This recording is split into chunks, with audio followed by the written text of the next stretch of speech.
Bonjour à tous les gars, bienvenue sur ma chaîne. Aujourd'hui, on va décortiquer ensemble ce qui se passe sur le marché. On a beaucoup de mouvements qui sont vachement intéressants. On va étudier ça avec précision. On va regarder un peu le prix du BTC, l'évolution. On va regarder les liquidations, l'open interest. On va parler aussi des news de macroéconomie. On va regarder un peu ce qui se passe au niveau de la guerre aussi. Vous allez voir que ça correspond exactement à ce qui est en train de se passer sur le marché aussi. Et on va faire un petit tour des altes. Donc les altes, les zones de rechargement, les zones où elles sont intéressantes à acheter. Et voilà. Alors tout d'abord, je tiens à vous remercier les gars, 370 abonnés, c'est énorme. J'étais même pas à 300 la semaine dernière. Franchement, c'est plus de 25%, c'est énorme. Je vous remercie aussi pour vos commentaires, pour vos likes. Vous avez vu que j'essaie vraiment de répondre à tous. Il y a beaucoup de gens qui viennent me parler AMP sur Twitter. Bah, franchement, c'est super cool. Comme ça, on peut partager ensemble ce qui se passe sur le marché et tout. Juste par contre, petite parenthèse, mais les gars, je ne fais pas de suivi crypto, enfin suivi de vos wallets. Je suis désolé, mais c'est dans le sens où moi j'ai déjà une énorme pression à gérer mon propre wallet. Vous vous rendez compte, enfin, moi je vais prendre la mélatonine pour dormir et tout, hein, tellement que des fois enfin, pour pas être affecté par le stress et émotionnellement. Mais imaginez les gars gérer des portefeuilles des autres. Je peux pas vous dire quoi acheter, quoi en vendre. Enfin, je peux pas prendre cette responsabilité en fait, parce qu'en fait il y en a plusieurs qui viennent me demander, genre en échange de rémunération, en gros que je gère leur wallet. Alors c'est pas parce que, enfin je sais pas. En fait les gars, je sais pas parce que c'est pas parce que d'autres youtubeurs le font en fait, si vous voulez, que moi je peux me permettre parce que voilà, c'est en termes de pression psychologique, je peux pas gérer l'argent des autres. Vous savez, même dans mon entourage, hein, ma copine et tout, des fois elle me demande, ben, donc l'entourage de ma copine, c'est une dinguerie les gars, je peux pas faire ça parce que, c'est trop de pression après psychologique. Bref, parenthèse fermée. Par contre, le seul où j'ai accepté, bah, c'était en gros, un gars qui voulait, avoir un peu plus de enfin comment dire? Une espèce de cours particulier où genre je passe 1 heure avec lui et je lui montre des trucs en mode, je lui apprends à utiliser le Fibonacci, je lui apprends à utiliser certains indicateurs. Ça OK, à la limite, ça pourquoi pas. Mais voilà, gérer vos portefeuilles pour vous les gars, c'est absolument hors de question et je dis pas ça enfin, c'est pas contre vous en fait, mais c'est vraiment en termes de responsabilité, je peux pas. Voilà. Parenthèse fermée. Alors, on commence tout de suite sur le BTC. Alors, le BTC, on a un énorme crash du coup, parce que la dernière fois que je vous ai fait une vidéo, c'était samedi, mais comme il n'y avait pas beaucoup de développement, on était ici. Bah, enfin, ma dernière analyse était quand même encore à jour, donc du coup là on a quand même pas mal de développement et on a beaucoup de choses intéressantes qui sont en train de se passer. Alors, premièrement, on va commencer par le CME Gap. Bah, vous regardez, on a comblé le CME Gap ici, donc ça c'est vraiment une très bonne, c'est une très bonne chose en tout cas. On a le premier arrêt qui a toujours pas été touché. De toute façon, on va voir ça juste après. On va regarder ensemble les plusieurs indicateurs qu'on avait vus ensemble précédemment et on va voir que bah, pour l'instant on a peut-être, enfin, on se rapproche d'une zone de bottom, mais on n'est toujours pas sur un bottom. Alors, on commence par quoi? On commence par, allez, Mercury Ribbon, donc on avait vu ça ensemble, on avait vu le Gaussian Channel aussi, ceux-là ils sont pas mal corrélés, donc du coup je vais en parler en même temps. Alors le Mercury Ribbon, on va se mettre en daily, voilà, parfait. On avait vu ensemble les gars que cet indicateur est quand même extrêmement important, on a 3 rubans en gros. Pour faire simple, alors je vais prendre le cycle précédent pour ceux qui débarquent. Je vous fais une petite réexplication vite fait. Donc en gros, on a 3 rubans, on a le haut, le milieu, le bas. En général, en bull market, celui du milieu fait toujours office de zone de rebond. Donc en gros, regardez, ici on a volé bien au-dessus, on était en phase haussière, on casse le premier ruban, ok? On vient rebondir sur le ruban du milieu, et tout pile au milieu.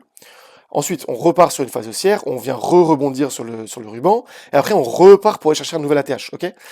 Donc ça, c'est la phase haussière d'un bull run. Là, pareil, ce qui est en train de se passer en ce moment, c'est que, regardez, ici, on a cassé le premier ruban, on vient rebondir sur le ruban du milieu, on repart à la hausse, et là, on vient recasser le ruban du haut pour rebondir sur le ruban du milieu. Et regardez, bah, pour l'instant, on a rebondi sur le premier, en fait, sur le mou du ruban, donc vous savez, la partie un peu molle, là, ici, mais là, on n'a toujours pas touché le dur. Et en général, vous savez, en général, on vient toujours quand même au moins se rapprocher du dur, ou carrément dans le précédent bull market, bah, on vient l'intégrer pour retaper sur la ligne du milieu. Vous voyez, une fois, ici, on a rebondi sur la zone du dur, et là, en fait, pareil, on est venu avoir un énorme support sur la zone du milieu. Pour l'instant, on n'y est pas encore. Donc cette zone-là, en fait, c'est entre 76 000 et 74 000, et à partir de 74 000, on vient sur le dur du ruban.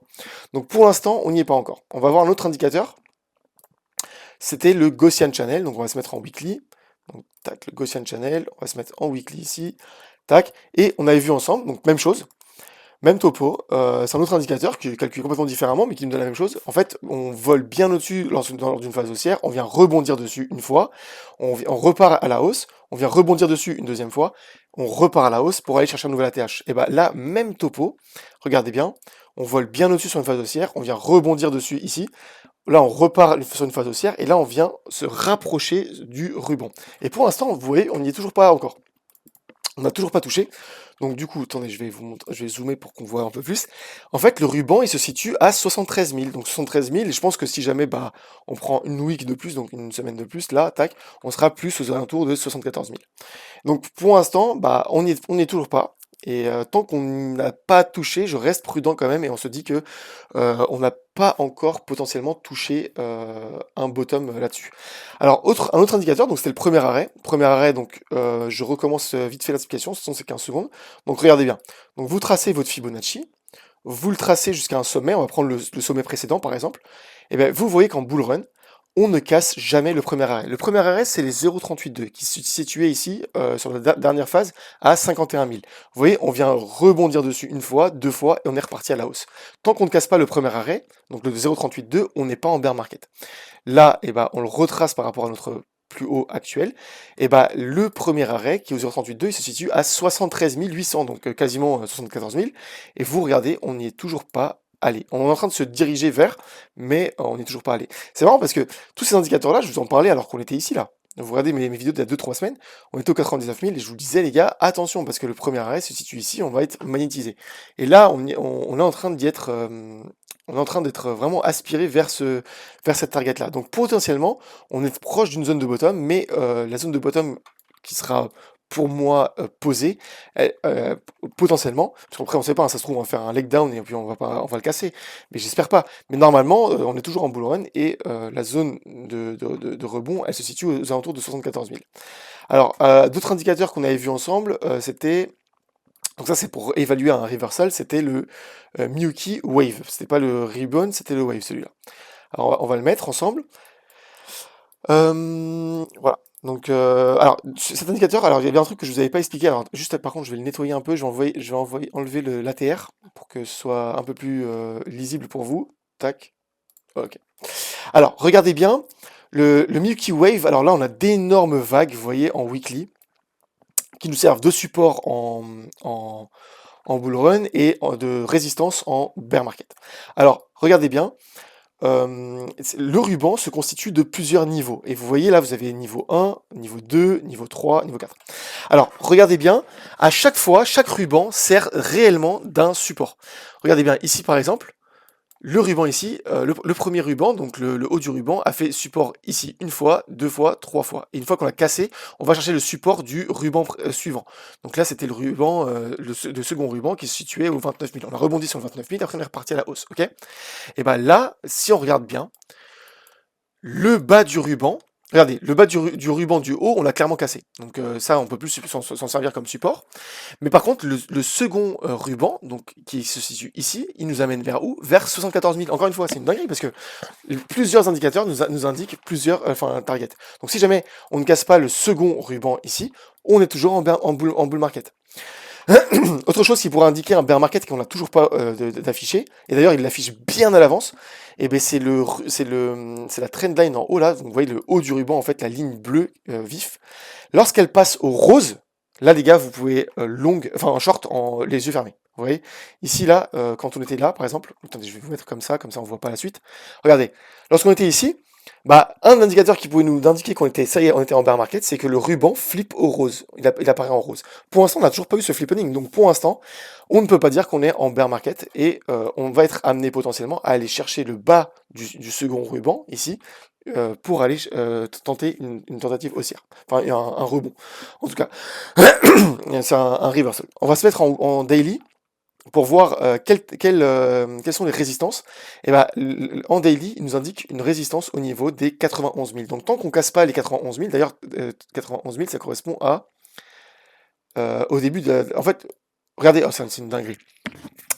Dans une autre vidéo, je vous expliquais en gros que le 0,50 de Fibonacci, eh ben, il sert de Dead Cat Bounce. C'est une zone de Dead Cat Bounce, en gros. Dead Cat Bounce, pour ceux qui n'étaient pas là, Dead Cat Bounce, ça correspond à quoi? Ça correspond à ça, regardez. Donc, tac, tac, tac. Allez, celle-là, elle est intéressante. Voilà. Donc, en général, on a une consolidation, une chute, un rebond au 0,50 de Fibonacci, une rechute, et après, on a une consolidation suivante en dessous du précédent low. Ok? Même chose ici. Bah, regardez ce qui s'est passé. Consolidation, chute, ici. Donc là, en fait, on va prendre un peu plus bas, parce que là, on va mesurer par rapport à ce low-là. Donc, regardez, même schéma, hein. Consolidation, chute, rebond. Donc là, on a été repoussé au niveau des 0,50. Donc vous voyez, le low ici, le 0,50 ici, comme sur l'image. Attendez, je vais copier l'image, comme ça on le rajoute à côté. Voilà. Donc je la mets ici, tac. Donc, vous voyez, on a le plus low donc ici, le plus low ici. Cette mèche-là, on va pas la prendre en compte parce que c'était un week-end. Non, premièrement, c'était un week-end. En plus, ça, c'est sur un tweet de Trump et on a été directement ravalé. Donc, retracement de 0,50, et là, on vient chercher et consolider. Donc là, on a la chute, donc comme ici, et on vient consolider en dessous.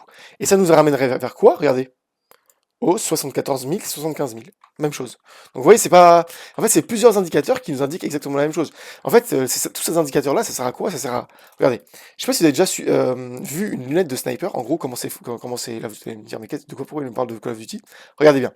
Moi, personnellement, j'ai une lunette comme ça chez moi de sniper, parce que j'ai une carabine. Et regardez, en fait, en gros, vous avez une lentille, deux lentilles, trois lentilles, quatre lentilles. Puis là, vous avez, au fond, vous avez une lentille, deux lentilles, trois lentilles, quatre lentilles. Ok? Et là, vous avez le tube. Mais en gros, si vous prenez chaque lentille ici, vous regardez individuellement chaque lentille, et ben vous allez voir quelque chose de très flou et qui correspond à plus ou moins rien. En fait, vous savez pas ce que vous regardez.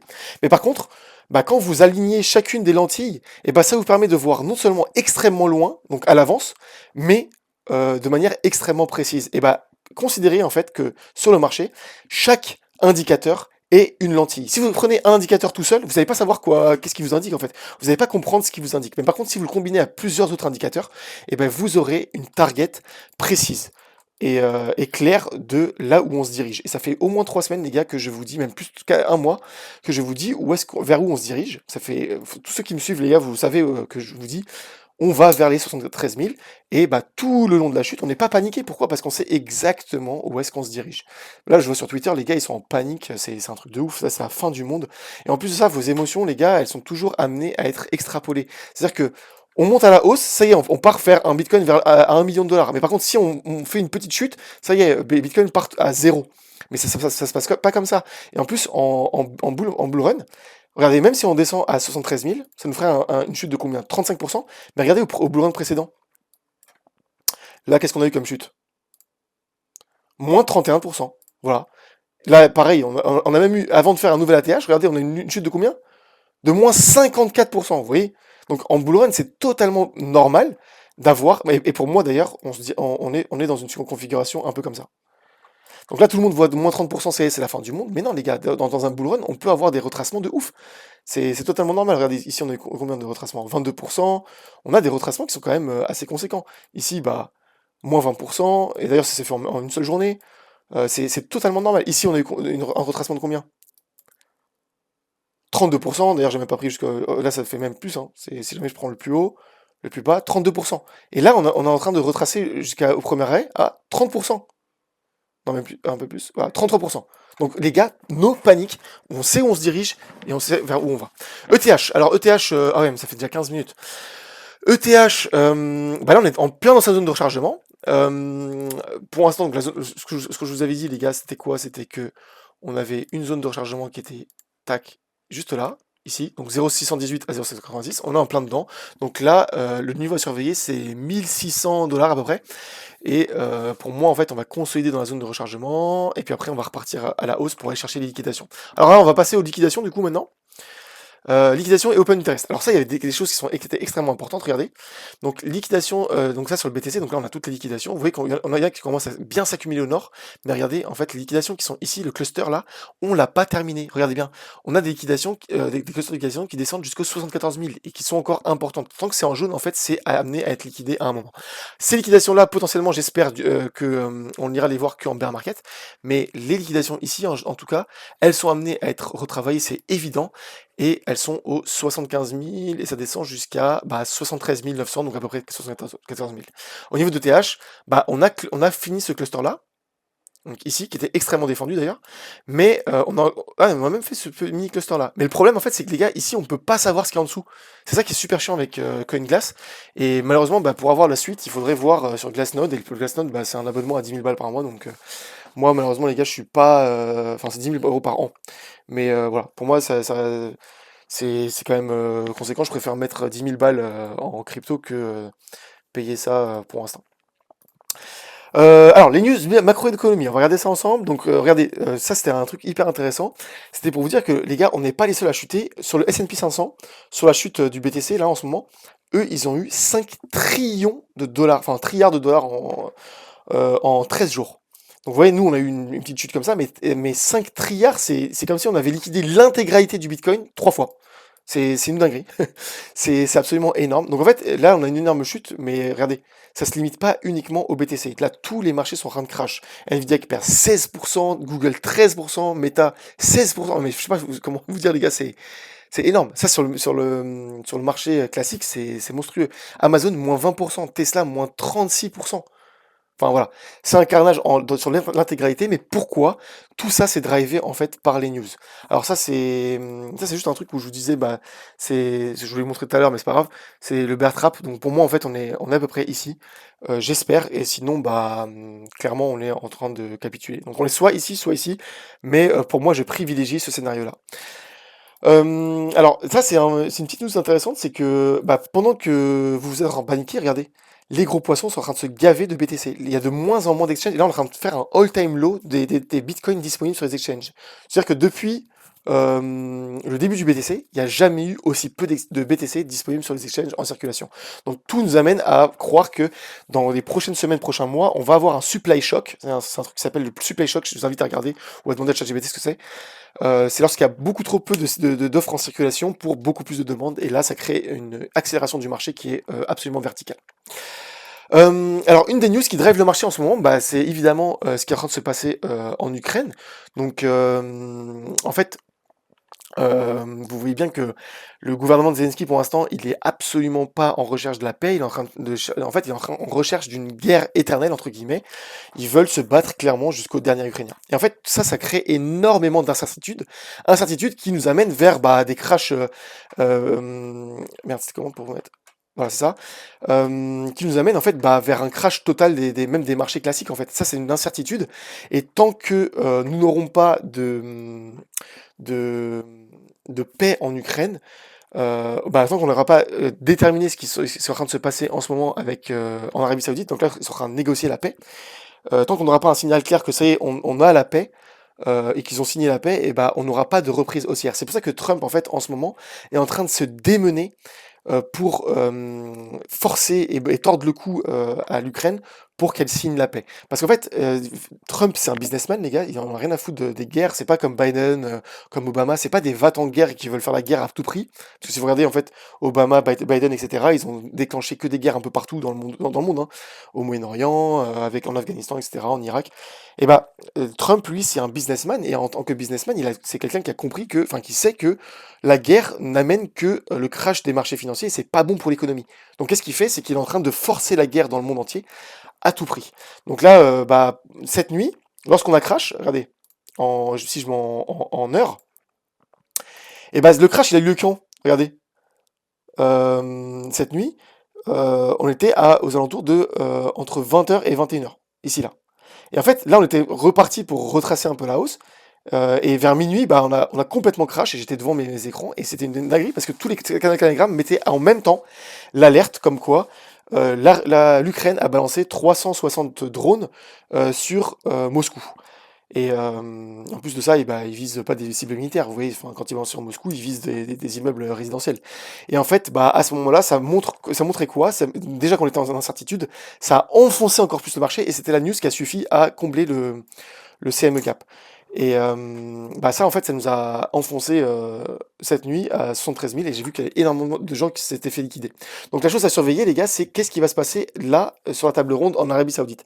Si jamais ils arrivent à signer avant la fin de la semaine un accord de paix, dites-vous que les gars, ça y est, on est reparti en phase haussière. Mais si par contre Zelensky s'entête avec nos merveilleux dirigeants, là, Macron et tout, pour continuer une guerre éternelle et jusqu'au dernier Ukrainien, hein, parce que là, clairement, les Ukrainiens, il n'en reste plus beaucoup. Clairement, là, on sera parti par contre pour potentiellement un retracement qui ira beaucoup plus bas par contre que le premier arrêt. Là, on sera parti, les gars, pour aller chercher les liquidations qui nous attendent ici. Voilà. Donc en fait, tout dépend entre guillemets un peu de Zelensky et de la situation internationale, parce qu'aujourd'hui, on est dans un marché qui est énormément drivé par les news. C'est plus comme dans les années 80, où dans les années 80, c'était les news, enfin c'était le cours du marché qui détermine les news. Aujourd'hui, c'est tout l'inverse, c'est les news qui font le marché. Et si jamais, les gars, à la fin de la semaine, on a Zelensky qui annonce que non, on va continuer jusqu'au dernier Ukrainien, même sans le renseignement américain, même sans les munitions américaines, là, les gars, il va falloir se hedger contre. En tout cas, moi, je vous dis, préparez-vous au cas où. Préparez-vous au cas où Zelensky s'entête et veut la guerre à tout prix. Parce que si on continue la guerre, qu'est-ce que vous faites si jamais on part aux 58 000? Est-ce que vous êtes préparé? Moi, malheureusement, j'avais préparé un énorme bac de liquidité, mais sauf que là, j'ai eu des impôts surprises. J'ai eu des impôts auxquels je m'attendais absolument pas. Je savais même pas que ça existait, en fait, cet impôt-là. Même si je vis chez mes parents, enfin, c'est une dinguerie. Et en plus de ça, comment j'ai appris que cet impôt existait? En recevant un courrier chez moi avec une énorme majoration. Voilà, parce que je ne connaissais même pas l'existence de cet impôt. Et parce que je l'ai pas payé depuis, je sais pas, 4 ans que je travaille, et là, d'un seul coup, je l'ai eu. Donc j'avoue, ça m'a siphonné quand même une petite partie de mes liquidités, enfin même une grosse partie de mes liquidités disponibles encore restantes. Et du coup, malheureusement, moi, je vais commencer à voir pour un plan pour, au cas où, si jamais on va aller chercher ces liquidations à 48 000. Enfin, il faut se préparer à tout. Il faut se préparer à toute éventualité. Voilà, les gars. Qu'est-ce qu'on avait vu dans le menu aussi qu'on voulait voir ensemble? Parce que là, je suis en train de me perdre. Petit tour dans les altes. Alors, on va regarder les altes, les gars. Donc, Solana. Solana, vous vous rappelez de ce que je vous avais dit? Il faut commencer à placer vos ordres pour la zone de rechargement qui se situe à 115 $. Et vous voyez, dans la nuit hier, lorsque l'Ukraine a bombardé Moscou, on a réussi à crash jusqu'au 112 000, enfin 112 $. Et la zone de rechargement est commencée à 115 $. Donc vous voyez, pour l'instant, on est en train de rebondir sur cette zone de rechargement. Donc là, si vous voulez acheter du sol, clairement, il va falloir placer vos ordres dans toute la zone de rechargement jusqu'aux 64 $. Mais comme je vous ai dit, les gars, si Zelensky s'entête à une guerre, les 64 $, on va les voir. Ça, c'est sûr. On va aller chercher le bottom des zones de chargement. ETH, on va aller chercher le bottom de la zone de rechargement à 0,78,6. Qu'est-ce qu'on avait d'autre aussi comme truc? Avax aussi, je vous en parlais, je voulais en acheter. Avax, mince, il est où Avax? Il est là. Vous voyez, là, on a enfoncé. Alors lui, Avax, là, il est dans une zone de réaccumulation. Donc là, zone de réaccumulation, une fois qu'il a cassé sa zone de rechargement, comment savoir quand est-ce qu'on va en acheter? Parce que clairement, on peut très bien aller aux 8 $, hein, ça c'est pas impossible. Donc pour pas vous retrouver à acheter 2 fois plus cher à 17 $, ce que vous faites, c'est que vous tracez une droite de tendance comme ça, et vous attendez qu'on casse cette droite de tendance. Donc si jamais on casse ici, vous achetez là. Si jamais on casse ici, vous achetez là. Et si on casse ici, vous achetez là. Voilà, c'est en fait pourquoi vous attendez ça, c'est pour pas vous retrouver à acheter ici, pour que le prix aille là, consolide, break ici, alors vous aurez pu vous positionner là, et après repart à la hausse. Parce que du coup, vous êtes retrouvé à acheter à 16 $ au lieu de 8 $. Voilà. Donc Avax, clairement, là, il est en très très très mauvaise posture. Après, si je prends par rapport à son prix global, ou même par rapport à son plus bas ici, on est au bas de sa zone de rechargement. Ok. Mais on va quand même prendre le prix global quand même pour être plus précis. Ouais, en fait, on est en pleine zone de rechargement et j'en ai jusqu'au bas de la zone de rechargement. Par contre, si jamais on casse les 14 $, les gars, ça veut dire qu'on est en zone de réaccumulation. Et comme je vous ai dit, c'est cette trendline-là qu'il faudra prendre avant de racheter. Qu'est-ce qu'on avait d'autre? Il y avait ADA que je veux accumuler en ce moment. Alors, ADA, je sais pas si vous vous souvenez, mais on était. Alors, quand je vous en avais parlé, on était tout en haut là. Et on était là vers 1,7 $. Je vous ai dit, les gars, jamais de la vie vous achetez un asset à, plus 60% ou je sais plus combien. Donc là, ce que vous faites, c'est en fait, si vous prenez le plus bas local, vous retracez votre Fibonacci, et je vous avais dit à l'époque, moi j'attendais en tout cas les 64 centimes. Et c'est une dinguerie, parce que regardez, je suis en fait, on avait tracé cette zone-là ensemble, donc le petit canal-là de rechargement. Je vous avais dit, si jamais on atteint cette zone enfin, cette zone de, ce petit canal-là, si on l'intègre, et ben j'achèterai. Bah, malheureusement, bah, là, j'ai eu les impôts qui sont passés, donc j'avais plus trop de liquidité. Donc ADA, bah, j'ai acheté autre chose, mais j'ai pas acheté ADA. Mais c'est vrai que là, 0,618, donc zone de rechargement de Fibo, elle commence à 64 centimes, et on est venu pixel près les taper. Donc voilà. En plus, on a bien intégré cette zone que je vous avais tracée ici. Donc là, à partir de là, bah, tout ce qui est autour des 64 centimes, donc un peu au-dessus, un peu en dessous, bah, c'est une bonne zone pour recharger. Et comme je vous ai dit, bah, si jamais on la réintègre par contre la zone, bah, vous tracerez votre FIB et voilà. Mais jamais de la vie, les gars, vous achetez un asset qui fait 76%. Jamais, jamais, jamais. On était ici quand je vous en avais parlé dans la vidéo, vous pourrez regarder la vidéo. Et bah, je vous disais, vous achetez pas un truc qui a fait plus 76%. C'est pas du tout professionnel. Une zone de rechargement professionnelle, c'est 64 centimes. Et bah, si jamais vous voulez savoir, par contre, calculer votre prix à la hausse, bah, vous voyez qu'on fait un énorme boule, enfin, on est en train de faire un descending broadening wedge, regardez. Descending broadening wedge, qui nous amènerait vers... Voilà, donc c'est ça en fait comme pattern.